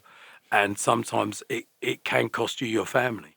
But I think it's a mixture of things. If I were ever to try to nail it down, I'd say there's no rule book about this thing. Like, okay, so follow these steps and you'll be... Now there probably could be a rule book. But we really broke the boundaries now there of electronic probably could music. be a rule book. But and it's not just electronic music. It could be any creative endeavour, and that endeavour might even be science. Yeah. It might even be anthropology. You know what I mean? But once you're embedded in that and your other half isn't, it can pull you away from 100%. from that. And so I wanted to fast forward a little bit because I know, you know, I know what's going to end up happening. I'm going to do this podcast with you, and then in the comments they're going to say, "You didn't speak about Renegade this. You didn't speak about that. You didn't ask him about this, that, and the other, and what have you." And I'm going to say, "Go and get his book. It's called Dark Soldier." All right. It's out now, hardback. It's only hardback, right? Yeah, hardback. But we are just about now in the next month or two to put it on Kindle for a download. Right, well then there you go. So all of it is in there. Just disclaimer. All right. Anyway, right? But I'm going to fast forward a bit. We can go back to the phenomenon that is Ray Keith, the DJ who with all those iconic records and tunes and what have you. You know what I mean? You know, I know, maybe I'm being a bit sort of like selfish because I know all about that. But I read something in your book, in the preface, that I was like, I didn't know anything about. And it put the age at 45. And then I was like, how old was I when 45? And then I read a couple more sentences, then it said the year. And that year, I was just out of uni. I just finished uni. I had 1 year in working at Rinse at that time. And you at that time were on your deathbed. Mm. And I was like, rah. Because don't forget, even from then, for maybe even a decade after that, I still wasn't really in touch with you. And by the time I got back in touch, kind of like, in a talking kind of, oh, right, seeing you anywhere or whatever, you was already... not snowboarding, you were like skiing. Yeah, I'm a qualified jet ski Yeah, you were that. You were doing these things that I was like, I swear, even then, right? You know, like the robot, and he goes, this thing goes, and he scans you. I'm scanning you, going, something's happened to this guy, and then he was doing boxing, and I'm scanning, I'm going, something has happened here. This is not a midlife crisis. No. This is something else going on. And I never knew. And when I read that, and I started piecing these things together, and I started to say to myself, this brother has been through hell and back. And that's why I wanted to fast forward a little bit from that, the Ray Keith that we all know. And why? Because when I started this podcast, it wasn't actually, I don't know if I've told you this, but it wasn't actually a podcast about the history of jungle. It was just a conversation between friends, which very quickly turned into an idea that perhaps the trauma that my friends have been through can help somebody who's watching right now balance out their own trauma. To see that, well, no, you can make it out the same way how this person, one of your idols made it out. And so tell me a bit about that, which I've again found out today, that you had it must have been a hereditary heart condition. Well, tell me about it. People of colour, black people, Asian people, we have thinner veins. I didn't know that. That's straight up. I didn't know that's that. how we're built. And we have so much cholesterol. We're more prone to diabetes, type 1, type 2. I know that, yeah. Yeah. And also, even with people with colour, with sickle cell and certain things, we are prone to, and that's what my mum inherited from her family. And obviously that was hereditary to me. I was a very heavy smoker at the time, as you remember. I was smoking weed and I was smoking cigarettes. And basically what happened to me on that day was a major U-turn in my lifestyle. I was 18 or 19 stone, if you remember. Bloody hell. That's mental. I don't remember you being... No, I don't remember. I've never seen you that... But I held it well because I was always wearing baggy T-shirts. Never seen you like that, ever. Actually, one day you pulled me up and I'd put on a lot of weight when I was working at Black Market and I was looking at... Oh, but then that must have been decades ago. Yeah, that was decades ago. Yeah, it was. But I'm talking, that was maybe 96, 97. Oh, yeah, there you go. So, but I was eating a lot. It was gluttony, really. And it was unhappiness as well. And then I was with my ex-wife. I'd just come back from America. Some geezer double parked outside the house. I parked my car in front of his. I darked him up. He left, apologised. I said to my wife, we need to go and pay some bills. As we were driving in the car, and then I said to her, at home, I said, I don't feel right. We need to go to the hospital right now. She went, what?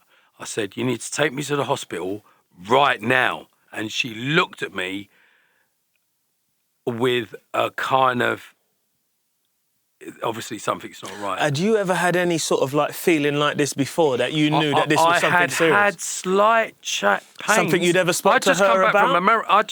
I just come back from America. I landed in the morning. The night before, when I was in the hotel, I'd had some chest pains, but I'd put it down to heartburn because sometimes it can be the same thing.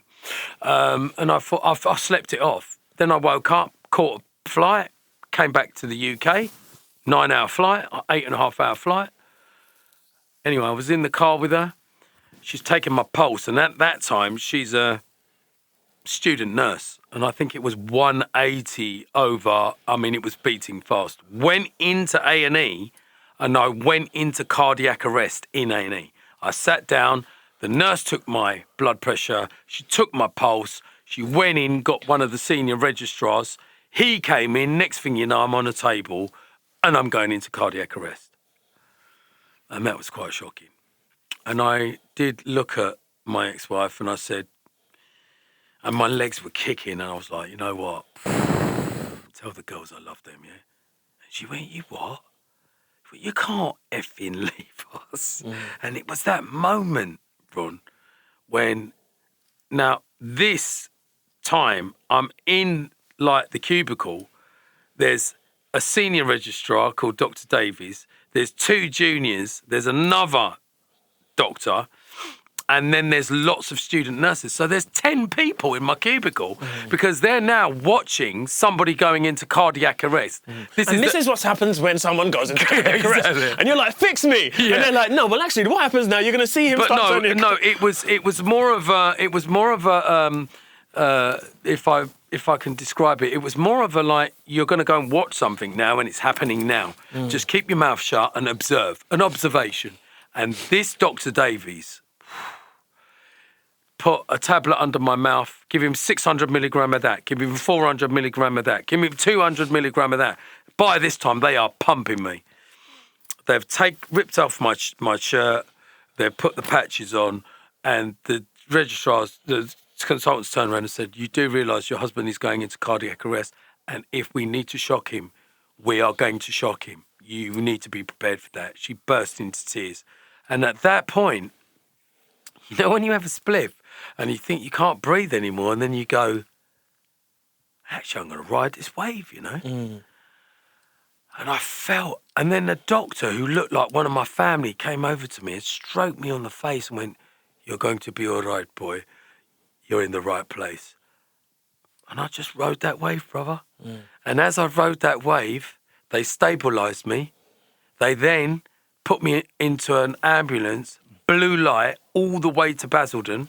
My ex-wife's in the car with me, in the van with me, crying, phoning my people. You know, he's had a heart attack. She phoned Pedro first of all. That's mad, you know. That is crazy, and then I had bro. a blue light all the way to Basildon Hospital, which is a heart specialist hospital. As I'm laying on the table, I'm drugged up. I look over. There's a geezer now doing keyhole surgery, like on my heart, through my arm, going into instead of my groin, he went straight in. And he's putting a stent in, and I'm out my nut. So you're awake? I'm awake, and I look over and I go, bloody hell, you look like Paul Oakenfold. And I went, I get that a lot. Oh, really? I was like, what? Then I go to sleep. And then I wake up in the hospital, Ron, and it's a reset. My eyes open for the first time. And that'd be 2013. I can't remember. Yeah, I think it's 2013 from the book. It's I think either it was 13 or 14. 13 or 14, yeah. And I wake up, and it's like Technicolor. Everything's clear. Everything's like, almost like seeing it for the first time like a baby. But obviously I'm conscious now, I can talk. But it's like, I opened my eyes, I was by a window. And that's when my life changed. That's the day I stopped smoking. I'm diabetic type 2. And then I decided that I was going to live my life like I was Tom Cruise or Daniel Craig or Idris Elba as my own hero in my head of, right, like, I'm going to do things now. I haven't got time to waste. And from then I just built what I am, skateboarding. Because I was always very physical when I was younger, you know, like I did karate. I'm a brown belt in karate, Wado Ryu. I was always active, played football, loved football. Didn't realise my dad was a boxer until he died. And a lot of people said, yeah, your dad used to box. I think it's hereditary, boxing is. And I think if I didn't go down the music route, I would have gone down the sport route. Because I love it. And I'm natural. You know, I've trained with Freddie Roach in LA. I've trained with some really good seasoned fighters. And then I decided to stop beating myself up because there was a lot of self-loathing and self-deprivation.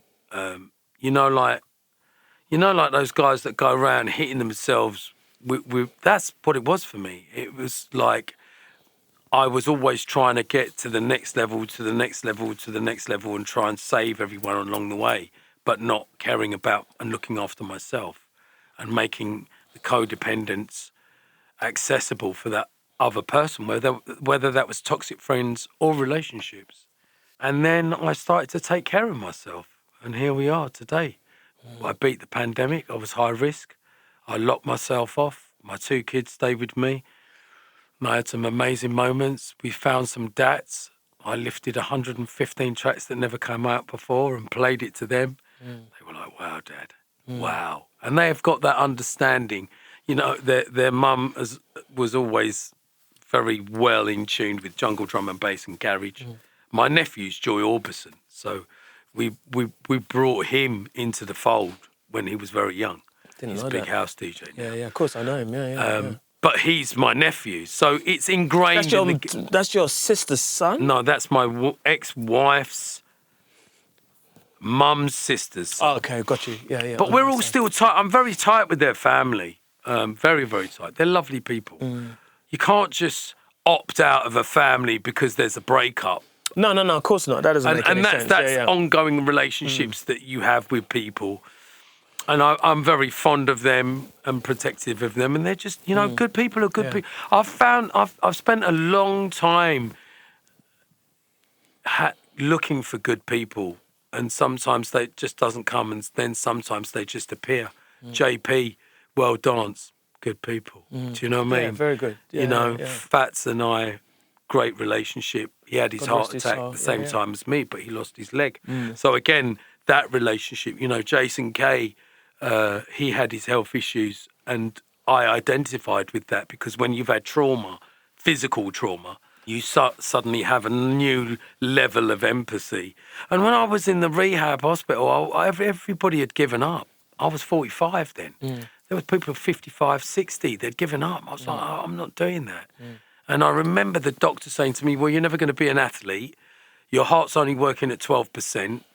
You need 25 to 35% to live a full life, but we won't know what's happened to you until 6 days' time. I willed myself out of that hospital, bro. I smelt cigarette for the first time. After my heart attack, when I woke up, my sister came to see me the day after. I said, Cesar, take me downstairs, please. She said, Farad, you can't go downstairs. I went downstairs with my drip because I wanted to feel alive. And that's when I smelt cigarettes, and I was like, I'm never going back. And there has been adjustments, you know, like my blood sometimes are high through stress or not just normal life diet. You know, pasta's got so much sugar, rice has got so much sugar. But that's work in progress, as it is for all of us when we get older. But I'm probably now feeling more comfortable with myself as a human being and learning a lot. You know, I've done Al-Anon, I've done cognitive behavior, I've done... What's Al-Anon? Al-Anon is like when someone goes and it's the opposite of the alcoholic. So it's the person that's in the codependent and the person that's being abused by the drug takers. By the drug taker, right, okay. But then it helps you to patch yourself up. It helps you to recognise what you did right. Codependency is not the way forward. You can't save someone. They need to save themselves. But all of these, like you said, that there wasn't that education. So I've done mindfulness, cognitive behaviour, Al-Anon, neuro-linguistic programming, where you change your thought process. So as a human being, I'm completely different to what I was in my 20s because I've got more knowledge now. And that's why I wrote the book. That's why I'm here today, like you said, is to help that person navigate their way, because if I can do it, you can do it. Like we're cut from the same cloth. And it's about believing in yourself, and it's about wanting to live in this body, in this skin. It doesn't matter if you're fat, you're skinny, you're black, you're white, you're this gender, that gender, as long as you're happy. And as long as you're not harming other people, and the intention of what you say, what comes out of your mouth is love and willingness, because we need more love in this world. It's messed up. You know, like the new gangster is wearing a suit and a tie, and they're in government. You know, they're not doing us any favors. And we need to have change, and we only have change from being unified as one, and working as a unit. And that's what I've learned.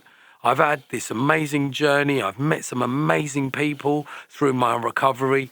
Gavin, Conway, Irish boxers, saved my life. You know, like I've had 2 fights. You know, I train at an athletic level. I've been doing yoga.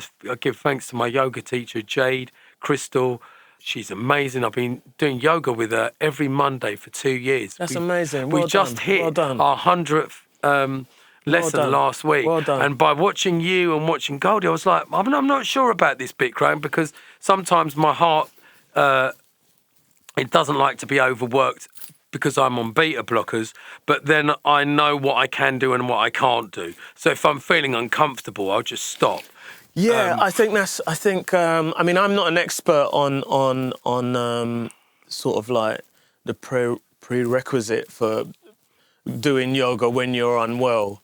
But no, I mean the breathing. Sometimes they're different breathing techniques, and sometimes I have to just be a little bit careful, because with the cardiovascular, is my body's functioning as it functions. I mean, trust me, I've gone 12 rounds, 12 2-minute rounds. I think you'll be all right, mate. I think you'll be all right. But I'm just saying, you've done 12 2-minute rounds, like training with all of these people, Big John, all my trainers that I've trained with. There's another guy. Another guy who I did some MMA stuff with, and people that I've sparred with, and it's just been amazing. And I fight with seasoned boxers because they make you better. Do you know what I mean? I'm going to be 56 this year, and I've survived 11 years after my heart attack, and I don't want to wind down, but a better quality of life. But surely you're having that, aren't you? Because you're choosing what you want to bring into that life now. Yeah, now I am. Yeah, 100%. And there's no... the dress rehearsal is over, you know, like doing the band, amazing. You know, acting, again, taking me to all the different levels of being uncomfortable and sometimes thinking, why is this working right now? But those challenges are put there for a reason, because you either hand the towel in, cancel me out, and you go back to what you was doing. But I've never been one of those dudes, and nor have you, and nor has most of the jungle fraternity, the women and the men, because we've all gone on to do better things, and we've all opened up our own careers to now be presenters, singers, artists, painters, actors, musicians, producers, And I think that's really important that we keep telling the story. Yeah, absolutely. Because we're the ones that will change the next generation, that will inspire the youngsters coming through, because they'll be the next young groove rider, Ron, Ray Keith, as there already is with Blade Runner.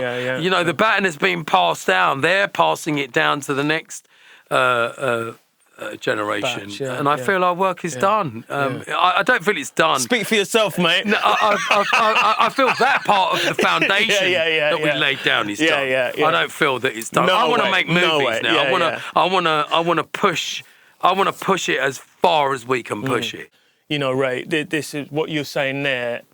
I mean, I can't commend you more about. It's so true. With the life that we've lived, and particularly the challenges that you faced from a young man through to adolescence into maturity, and then it's still going on. Even at 45, some of us would have it that's where, the past should a little bit be behind us. But then for you to have to go through that, and here we are 10 years later, and you've kind of really transformed yourself. And I can't commend you enough for that, Rage. I mean, and that's speaking genuinely. There's been people in my life like Navigator and like Rachel, Rachel? Dr. Rachel. Yeah, Dr. Rachel, who's, get well soon, darling, we love you. Yeah.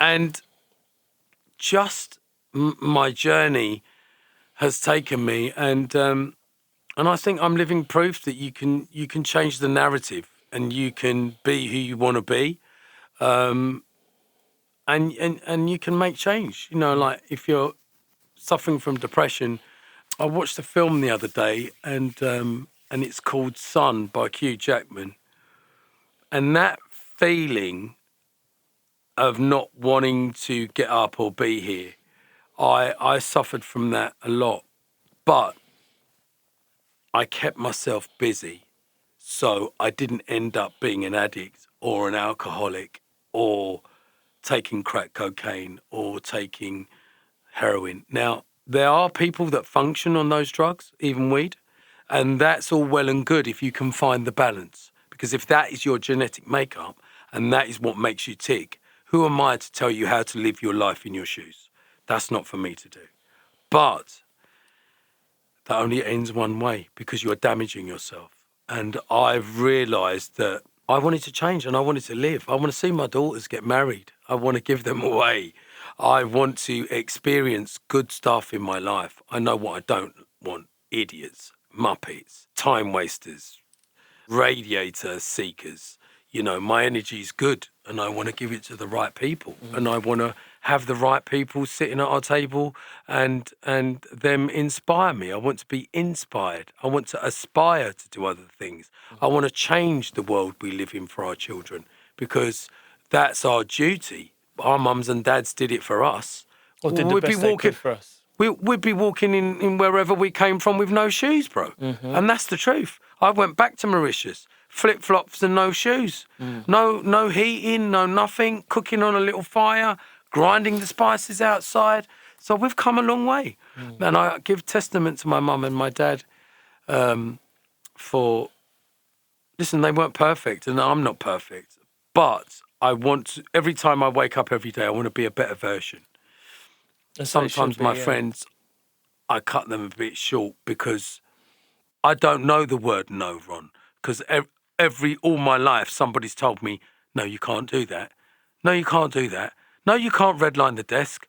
No, you can't DJ here. No, you can't make this tune that. No, but why can't you? Everybody's got their limits. It's funny, I was with my sound engineer yesterday, the one who's doing my live shows with me, and he's like, Ray, everything's in the red, bruv. And I'm like, bro, does it sound distorted to you? And he went, no. I said, well, leave it be then, bro. Just because you've been taught a certain way, does any of that sound distorted to you? No. Then we're defining what we're supposed to be doing. Yeah. You read it from the book. I've done it from backwards. But I know, and he went, it's mad, Ray. He goes, because you go, put that up, turn that down, put this up, and then when I play it back, it's like, wow, it all just fits. But that's how we're ingrained. We learnt the hard way. I met a Hank Shockley from Public Enemy at a gig I did in America, and I guess that's when I realised we helped change the world, being recognised by somebody like that. And I give thanks. I've worked with some amazing people, but I have a clear vision of what my sound is and what I do, and it's unique to everything else that's going on. It's actually, we've made our own genre within the genre. You can tell a Ray Keith tune. Do you know what I mean? It's clean and it's straight to the point. And it's funny, when I played the remix of You Got Me Burning Up the other day when I was with GQ, when the bass dropped, I said, wow, this is a tune, But sometimes you forget, because I don't live for yesteryear. I live for today of what I'm doing now. When you made that tune, African Chant, that was the next level tune. That you were coming out of the ghetto, but you was like, hang on a minute, listen to this. But when the first time I heard Crackman on the Line, I was like, rah, this is me, this is us, And that was that ghetto vibe of the man them in jail listening to us on radio, and that dirty little skanking corner. But we grew up with that, and I'm grateful for that. I don't disown that. When I played Dark Soldier the other day, boss up the place because I push myself in my life and in my production, and I'm still doing that now with all my new tunes and my album. I think you got producer DJs, and you got DJs who sometimes produce. They're all three very different. Is that 3 or 4? Very different individuals. And I think that you've always fallen in the DJ producer bracket. That's it. Do you know what I mean? Not producer who then went on to DJ. I did it the other way around. Yeah, you always fell into that. But we're storytellers, and I think that's the journey that we're on. And every year something comes in. You remember when Ed Rush and Optical came in and they had their time, 1997, but we adapted, and I was fortunate to be with Brian, you know how much I love Brian G and Frost. Like they're like, like when Brian gave me my residency, because I was always giving him work, and it was only when we did the book and he went, because I'd always get him work, Frost was always there, Fab was there, Groove was there, and we were just underneath, hovering, trying to get through. And I'd get Brian a lot of work. And the way he thanked me, which I didn't even know, he went, that's why I gave you the residency that's nice. Bar Rumba. And I was like, and I was very emotional, and I've dedicated my life to black music. And jungle was that. It's a form of black music, just like rare groove and jazz and soul and disco, and it doesn't mean that you have to be black to make it. No, you just have to. Not. You just have to have some soul. You just gotta have and some I know soul, plenty of white people that got soul. You got so some that's soul. what I'm saying. Like, don't get it like twisted. Like some of the greatest producers of all time are white. You know what I mean? Like, incredible across the board of black music. Of black music, and you look at it and you go, that's a like you look at Godley and Cream, what they were doing well before making videos. This is ingrained in us. This is part of our history and our culture. I think some people look at the external, whereas when you study music and you study the storytelling from Quincy Jones to Duran Duran to Orchestral Manoeuvres in the Dark to Blue Monday, that was produced by Quincy Jones. I don't know if you knew that. No, I didn't know. But these are great things from great people. The Bee Gees, unbelievable. There's some serious music from people who have just got soul, man. Soul, and that's what I'm interested in. And if you just strip away you strip away everything, and it's like I want to, Elton John. I've listened to some of his soulful tunes. I'm like, right, these brothers. I've listened to some serious Queen tunes, bro. And let me tell you something now. My man can blow. Let me tell you that now. It ain't even a joke. Exactly. But what I'm saying to you, and that he's from an Asian origin. And he had his struggles coming through. Of course, yeah. And I think all of that. I met Liam Bailey the other day. He was doing a dress rehearsal the night before our live gig. Wow. I just sat in the room and I was just in awe. DRS, another one of the people that I've looked at. I've gone to see his shows, now singing, Likewise, producing. And it's incredible. And I think these are the footsteps that we follow to better ourselves, to open up the doors to challenge. And I've got some amazing things happening in the next few months with the live shows and bringing that production to life so people can feel it. Yeah, I really look forward to hearing that, actually. But we're nearly running out of time here, Ray, and I don't want to run out of time before I speak about something that's really kind of quite interesting to me, and I know it's a passion of yours, which is your burgeoning, I'm going to call it, you might say otherwise, but your burgeoning acting career. Tell me about that.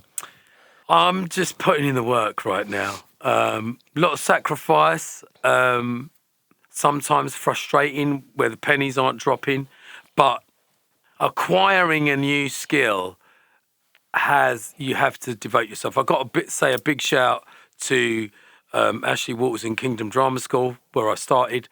Before that, I was at the Film Met School, where you trained. Yeah, I studied in Ealing. So my journey has been going on since 2012, when I realised I'm going to go and do this. But the acting was from 2012? Yeah, so I was at the Film Met School in 2012. Oh, so I was going out while you were coming in? Yeah. We would have seen each other. I'd done a 16-week crash course on acting, producing, and... No way. They did an amalgamation of some crash course. Anyway, my dad gave me the money for that. I was like, Dad, I really want to do this, wide over $1,000, because I was paying school fees and everything was a bit tight. And he was like, yeah, go and do it. If it's progress, go and do it. Yeah. And then I would revisit that 2017 to 18, because I left it. Things weren't right. I had a lot of things going on. I went back to Kingdom Drama School, was there for a couple of years, and then left there after COVID. Didn't do anything over COVID, but my friend Faraz, who I was in class with, God bless him, amazing actor, always in my ear, Ray, what you doing, man? Come on, you got this. I was like, you know what? Then he went to me, right, there's something going on in London, get yourself over there. I then joined an acting agency that he was with. We were both there for a little while. Didn't really suit me. That ended Christmas. Walked out of that, and I had done a few jobs, and then walked into another agency where I went to class. They were like, "You got an agent?" And I was like, "No."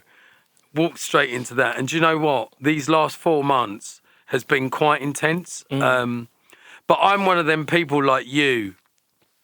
I put the work in, and it's not even hard. It's hard work. Yeah. You're just in the grind with the A, and I'm just putting it in because I know something's going to come. I've already been cast in a lot of things, and the casting directors have seen me and know what I can do. And you're never ready for a part, but you need to have as much as you can prepare, because I believe, like DJing, acting is like learning on the job, because when you work with another actor, he's going to make you feel, or actress, they're going to make you feel comfortable. And also, I that's a really good analogy, acting and DJing. And I'm not an actor, not in a professional context anyway, but I get a strong sense that it's one of those disciplines that you got to keep up and be ready, because that moment will come.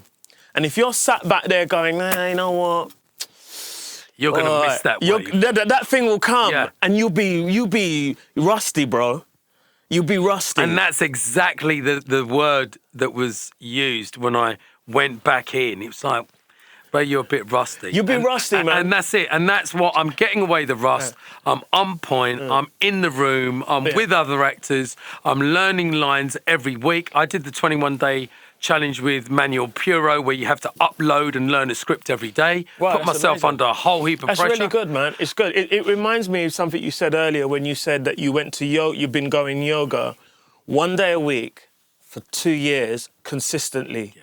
And it's consistency that gets you there. Bro, it's consistency that gets you there. Yeah. You don't have to be 2 days. No. Doesn't have to be 3 days. No. Even if it's 1 day a month, that's 12 days in a year. Yeah. You doing it 1 day a month. This is consistency. And I believe, I'd like to think that one of these days you're going to call me and go, Ron, you're not going to believe this. And go, you got a part. Not just a part, Ron. Like the part. Yeah. And I look forward to that. No, the guy that took my photos, Robin Savage, he's an ex-actor, and he said to me, He said, Ray, you've got such a castable look. And he said, I'm not telling you, you're not competing in the piranha pond because you're an older actor. And most of them have gone on to do other things. And he just said, you are castable. And he said, but you've got to be ready, Ray. And you've got to make sure that you're ready. Make sure you're ready. So I'm preparing. And you know what? Opportunities will come. I'm not just going to be a one-trick pony. I want to do drama, I want to do comedy, I want to do sci-fi, I want to write. I've written 3 synopsises for 3 films that I want to do. I'm just finishing my documentary called Dread at the Controls, directed some videos as I've sent you, and I believe that this new creativity, as Kano says, why shouldn't we be able to transfer our skills to another genre and another art form, but still give it the artistic impression that we had through our music career? It doesn't change for us. No, it doesn't change. It's just a different language. Yeah. And one thing I will say as well is that in this time now, I think is a perfect time for one to broaden their horizons in terms of their creativity, particularly in film. Why? Because the gatekeepers of film are no longer the same gatekeepers anymore. And even if they are, they recognise, like the music, we can't do this without you. 100%. So you can't do this and I without want to you. be able to apply again to just breaking down the boundaries and going, look, I'm a heart attack survivor, whether you think I'm coolie, brown, black, like whatever you think I look like, or maybe like a Grandmaster Jedi, or whatever you think, you can kick the doors open. You can make the change. And that's for our children. That's for our children's children. And we need to bless the next 7 generations, because we've been living in bondage for too long. We've been living in a corrupt world for too long. And it's down to us to make the change, because some of us will go into politics. Some of us will have an influence. Some of us will be major like flyers and win some awards and be accepted. Not that you need to be winning an award to do anything, but use your platform, as we do at the moment, for positiveness and for change. That's an amazing way to end, Ray. Thank you very much for joining us, bro. This was perfect.